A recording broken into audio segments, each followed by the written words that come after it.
Halo semuanya, salam sejahtera untuk kita semua.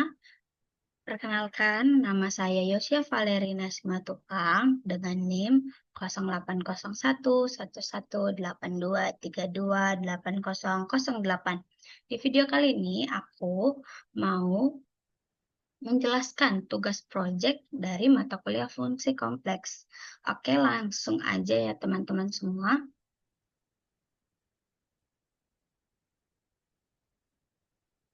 Jadi, di video kali ini tuh aku bakal ngejelasin aplikasi bilangan kompleks pada rangkaian RLC paralel. Di mana apa sih hubungan bilangan kompleks itu pada rangkaian RLC paralel? Oke, langsung aja. Pendahuluan, kaitan matematika dengan bidang lain. Aplikasi matematika dalam kehidupan sehari-hari dapat dilihat dalam banyak hal. Matematika tidak hanya berbicara mengenai permasalahan angka yang kelihatannya tidak bisa diaplikasikan. Tetapi, matematika itu sangat erat kaitannya dengan kehidupan kita sehari-hari, teman-teman. Banyak hal yang bisa kita lihat seperti kita ketahui. Contohnya itu bentuk bangunan, bahasa pemrograman komputer atau gadget, rangkaian listrik, dan hal lain sebagainya yang berkaitan dengan matematika. Oke, lanjut. Pembahasan. Bilangan kompleks merupakan himpunan bilangan yang mengandung bilangan real dan bilangan imajiner, di mana bentuk-bentuk bilangan kompleks adalah yang pertama itu ada bentuk umumnya. C sama dengan himpunan A plus BI, di mana AB merupakan elemen real dan I kuadrat sama dengan min 1. A merupakan bagian real, sedangkan B merupakan bagian imajiner. Yang kedua yaitu teman-teman ada bentuk eksponensial, di mana Z sama dengan A plus BI sama dengan RE pangkat I theta. Yang ketiga itu ada bentuk polar. Z sama dengan A ditambah BI sama dengan R cos theta ditambah I sin theta. Dengan R sama dengan akar dari A kuadrat ditambah B kuadrat dan theta sama dengan tan pangkat min 1 B per A. Ke next. Apa aja sih operasi bilangan kompleks itu? Operasi bilangan kompleks ada penjumlahan, di mana penjumlahan itu Z1 ditambah Z2 sama dengan A plus C ditambah B plus D, I. Pada operasi penjumlahan, maka kita akan menjumlahkan bilangan real dengan bilangan real dan bagian imajiner dengan bagian imajiner. Yang kedua, ada pengurangan, di mana ZI dikurang Z2 sama dengan A dikurang C ditambah B kurang D plus dikali I.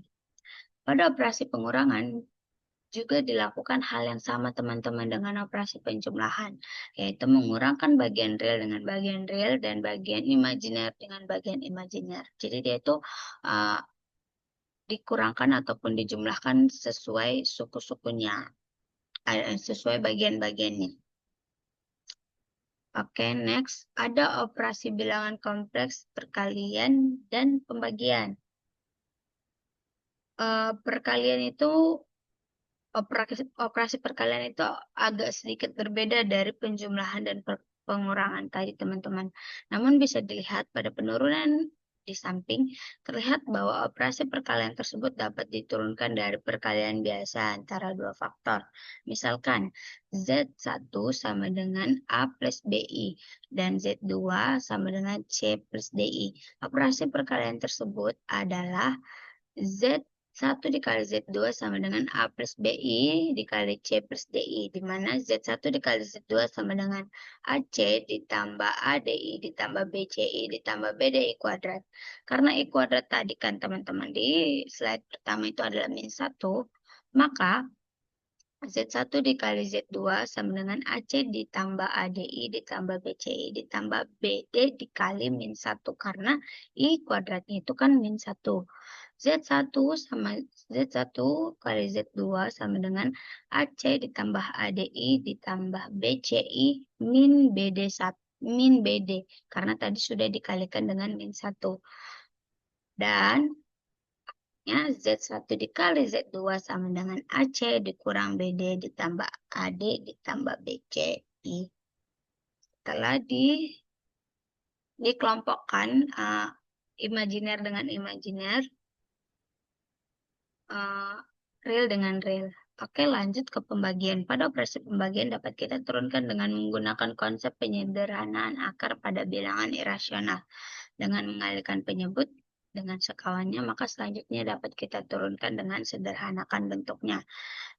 Misalkan Z1 sama dengan A plus BI dan Z2-nya itu C plus DI. Operasi pembagian tersebut adalah Z1 per Z2 sama dengan A plus BI per C plus DI sama dengan A plus BI per C DI dikali C dikurang DI per C DI, di mana Z1 per Z2 sama dengan dia dikalikan dengan sekawannya. Maka AC dikurang ADI ditambah CBI ditambah BD per C kuadrat ditambah min D kuadrat, di mana Z1 per Z2 sama dengan AC plus BD ditambah CB dikurang ADI per C kuadrat kurang D kuadrat. Oke, selanjutnya kita masuk ke penjelasan rangkaian RLC tadi, teman-teman. Rangkaian RLC itu rangkaian yang terdiri atas 3 komponen, yaitu komponen resistor, induktor, dan kapasitor. Oke, next. Komponen-komponen RLC tadi yaitu yang pertama resistor. Resistor itu merupakan komponen elektronik yang mampu mengatur tegangan dan arus listrik dengan resistansi atau ketahanan tertentu. Kapasitor merupakan komponen yang menyimpan muatan listrik. Dan yang selanjutnya itu ada induktor. Induktor itu merupakan komponen yang dapat menyimpan energi dari medan magnet yang dihasilkan oleh arus yang melewatinya. Nah, selanjutnya ini ada kelebihan dan kekurangan rangkaian paralel, di mana kelebihan listrik paralel itu sumber tenaga listrik yang disusun secara paralel, maka kapasitas arus baterainya cepat meningkat.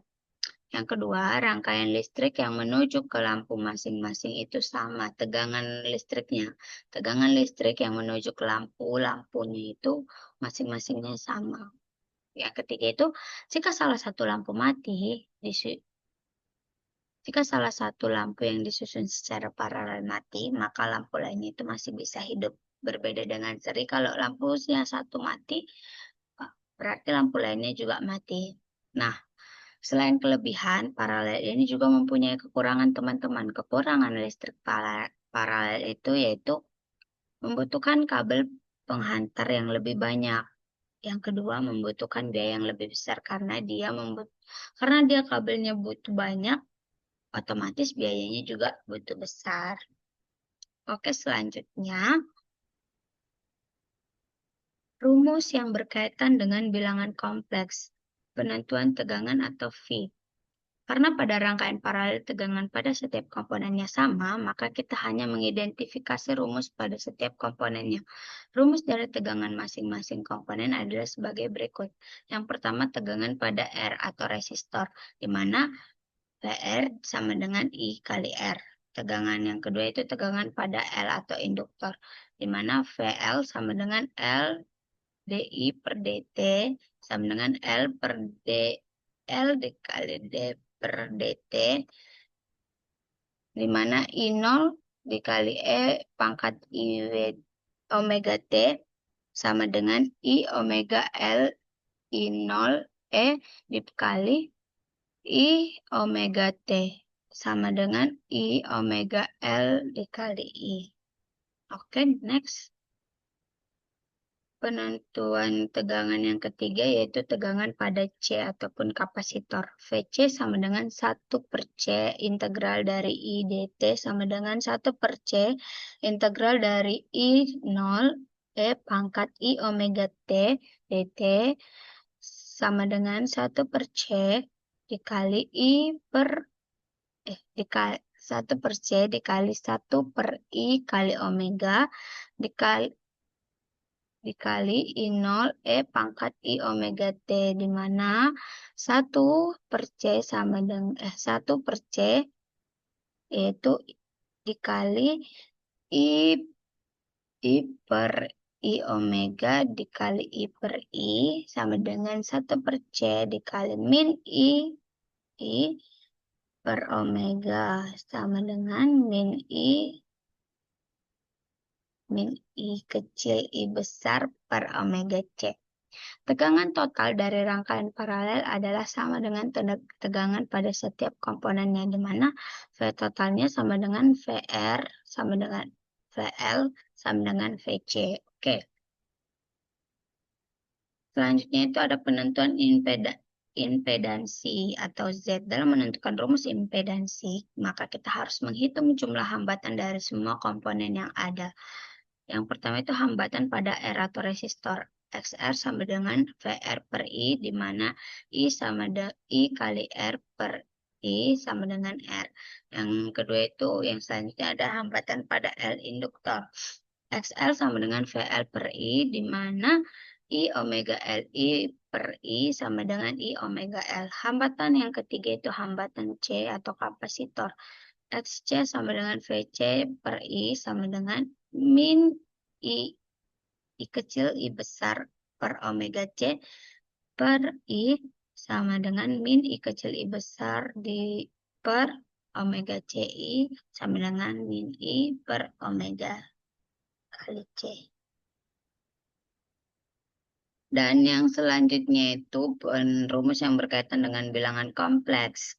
Nah, ini dia teman-teman, penentuan impedansi di rangkaian